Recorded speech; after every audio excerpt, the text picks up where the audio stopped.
Руководство нашей компании в лице генерального директора Павла Юрьевича Степанова поручило нам, производственникам, разработать продукт именно с использованием брендового компонента Якутии, который добывается в Якутии, который растет в Якутии. Основным компонентом должен быть он. Естественно, мы стали думать, что это может быть. Мы остановились на пантах оленя. Далее мы связались нашим, скажем так, фронтменом, да, Борисом Моисеевичем Киршенгольцем. Это Институт биологических проблем крилитозоны Саран города Якутска.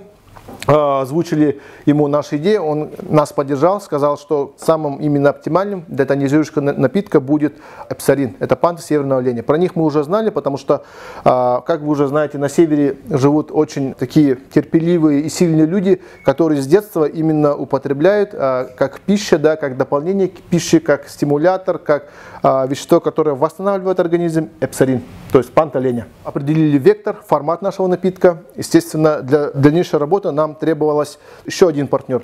Не просто партнер, а у партнера, у которого есть лаборатории, большие международные лаборатории, и у которого есть опыт производства именно таких напитков. Таким партнером у нас стала международная компания. Она поставляет компаунды и Pepsi-Cola, и Coca-Cola. Почему я про нее знаю? Потому что я, когда учился в городе Екатеринбурге, я проходил практику на заводе Coca-Cola, в купажном отделении, и как раз работал на компаундах данной компании. Соответственно, я про нее сдал. Сюда, когда я приехал, мы сделали дегустации закрытые. У нас было 11 разных производителей компаундов. И в закрытой дегустации именно выиграл данный производитель. Получается такая интересная коллаборация. Это ФПК Якутия, Институт биологических проблем крилитозоны Саран города Якутска, лице доктора биологических наук Бориса Моисеевича Киршенгольца и опять же вот эта международная компания.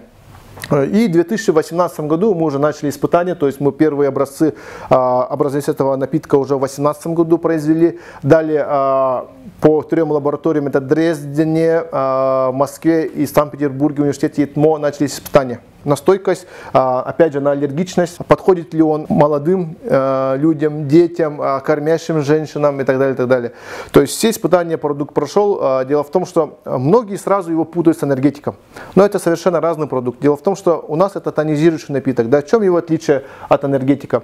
В энергетическом напитке самым главным энергоносителем является это кофеин, гуарана и таурин. В нашем напитке энергоносителем является эпсарин. И содержание сахара в 5-8 раз ниже, чем в энергетическом напитке. Тут, конечно, я не буду кривить души, есть кофеин, он содержится до 30 мг на литр, а в энергетиках он в несколько раз больше. И, соответственно, в 2019 году в конце мы, скажем так, разработали первые такие пилотные образцы. И летом этого года, 2020 года, по плану, мы полностью его оформили, документацию, и произвели уже вот первый именно розлив данного напитка. Якутия Energy Secret, мне кажется, очень хорошее название, даже лучше, чем Якутия Energy, я считаю, потому что это в переводе энергетический секрет Якутии, то есть дословный перевод. Секрет энергии Якутии, можно так перевести. И продукт имеет большой потенциал, потому что такого продукта в мире нету, именно где энергоносители эпсарин, это панты северного оленя. Он подойдет абсолютно любому человеку. Рекомендуется потреблять 0,5 литров за сутки, но это рекомендация. Кто-то может быть потреблять больше, кто-то меньше, то есть я потребляю сейчас больше 0,5, то есть мне нравится, когда надо взбодриться. На охоту вот мы ездили, протестили с ребятами 26-27 километров пешком, то есть полным абонированием. И ребята тоже мои попробовали, оценили, говорят, отлично работает, взбодрились. Соответственно, во-первых, это привлекательная цена. Если энергетик такой стоит в районе 100 и выше рублей, ну есть, конечно, ниже там, но у нас он 0,5 стоит 70 рублей. Почему это достигается? Дело в том, что в любом продукте, если вы его хотите что-то привезти с Москвы в больших объемах, да, не Почта России, я имею в виду, а именно в контейнерах, да, то есть это перетарки, то есть это везете вы примерно 3 недели, то есть перетарка это где-то в Бестяхе, потом здесь перетарка, все это ложится на себестоимость продукта.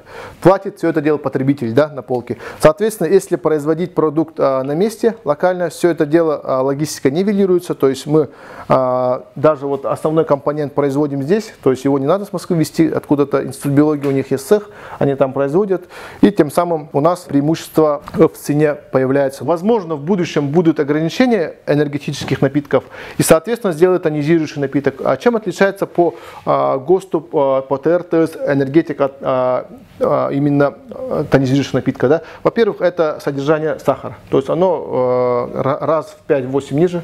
Ну, смотря какой энергетик, да. Во-вторых, это энергоносители. То есть энергоносители у нас натуральный компонент, это эпсалин панта северного оленя. То есть у нас нет прямого кофеина, гуараны, которая вот, растет в Южной Америке, да, и она вот бодрит в энергетике. Соответственно, это разный продукт, но он заточен под одну и ту же целевую аудиторию. Почему мы часто проводим параллели с энергетиком? Потому что мы с ним будем конкурировать. То есть это основной наш конкурент, и мы будем бороться за одного потребителя. Вот, собственно, и все.